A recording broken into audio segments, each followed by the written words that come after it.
Hi అండి అందరికీ welcome to my channel. ఈరోజు నేను చేస్తున్న రెసిపీ వచ్చేసి కాబూలి చనా అండి. నేనైతే చాలా సింపుల్గా చేసేస్తానండి. మీరు కూడా ఒకసారి ట్రై చేసి చూడండి. ఇలాగా ముందుగా కాబూలి చనాని ఒక నైట్ అంతా నానబెట్టి పెట్టుకోవాలండి వాటర్లో. పొద్దున్న లేసి అవి ఒక 2 సార్లు వాష్ చేసుకొని ఆ తర్వాత కుక్కర్లో వేసి తగినన్ని వాటర్ వేసి కొంచెం సాల్ట్ 2 బిర్యానీ ఆకులు వేసి విజిల్స్ పెట్టాలని 5 to 6 విజిల్స్ పెడితే సరిపోతుందండి. నీళ్ళు పడేయకుండా అట్లే పెట్టుకోండి, ఎయిర్ తీసేసి. తర్వాత పక్కన ప్యాన్ పెట్టుకొని దాంట్లో ఆయిల్ వేసి కొద్దిగా ఎక్కువనే ఉండనివ్వండి, బాగుంటుంది. ఆయిల్, సాజీర, పట్టా, లవంగాలు వేసి ఇవి వేసాక తర్వాత ఒక 4 పచ్చిమిర్చి ముందుగానే కట్ చేసి పెట్టుకోవాలండి. అండ్ ఒక 2 మీడియం సైజ్ ఆనియన్స్ కూడా నేను వేస్తున్నానండి. దీంట్లో మీకు ఎంత గ్రేవీ కావాలో అంత తగ్గినంత వేసుకోండి.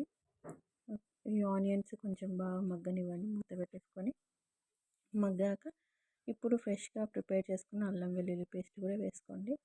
ఈ అల్లం వెల్లుల్లి పేస్ట్ వేసినాక కొద్దిగా అంత కరివేపాకు వేసి ఆ తర్వాత ఒక 2 మీడియం సైజు టమాటాలు కూడా కట్ చేసి పెట్టుకోండి.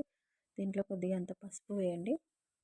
కొద్దిగా అంత పసుపు వేసాక అండ్ ఇప్పుడు టమాటాలు ఒక మీడియం సైజు 2 అయితే సరిపోతుందండి. మీడియం సైజు ఇవి వేసేసుకోండి టమాటాలు కూడా.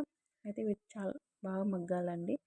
నేనైతే మిక్సీ పట్టడం అంతా ఏం చేయట్లేదండి. దీంట్లోనే మనకు గ్రేవీ వస్తుంది. చాలా చిన్నగా కట్ చేసుకోండి. చిన్న కట్ చేసుకుంటే మనకు మగ్గి అది అనేది కొద్దిగా గ్రేవీ లాగా వచ్చేస్తుందండి. అండ్ దీంట్లో ఇప్పుడు మనం ఏం చేద్దామంటే కారం వేసుకోండి. మీకు కారంకి సరిపడినంత కారం, నేనైతే ఒక 3 స్పూన్స్ వేసానండి. మీరైతే ఎంత సరిపోతుందో అంత వేసుకోండి. అండ్ సాల్ట్ తగినంత, ధనియాల పొడి అండ్ గరం మసాలా ఉంటే గరం మసాలా వేసాను, లేదంటే చోలే మసాలా వేస్తే ఇంకా బాగుంటుందండి. నేనైతే చోలే మసాలా వేసాను. అండ్ ఇప్పుడు కొంచెం మగ్గాక ఇప్పుడు మనం ముందుగానే కుక్కర్ పెట్టుకున్నాం కదండి. కుక్కర్లో అవి దీనిలో వేసేసేయాలండి. ఆ వాటర్తో సహా వేసేసేయండి, అప్పుడే బాగుంటుంది. వేరే సపరేట్గా వాటర్ ఏం అవసరం లేదండి దీనికి. ఆ వాటర్తోనే వేస్తేనే బాగుంటుంది. కాకపోతే బిర్యానీ ఆకు మాత్రం పక్కన పెట్టేసేయండి, తీసేసి. దీంట్లో వేసాం కదా మనం ఆల్రెడీ.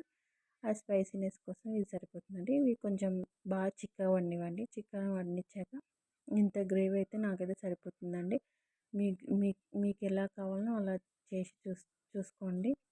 అండ్ లాస్ట్లో కొత్తిమీర వేసేసుకుంటే అంతే అండి, సరిపోతుంది. Like, share and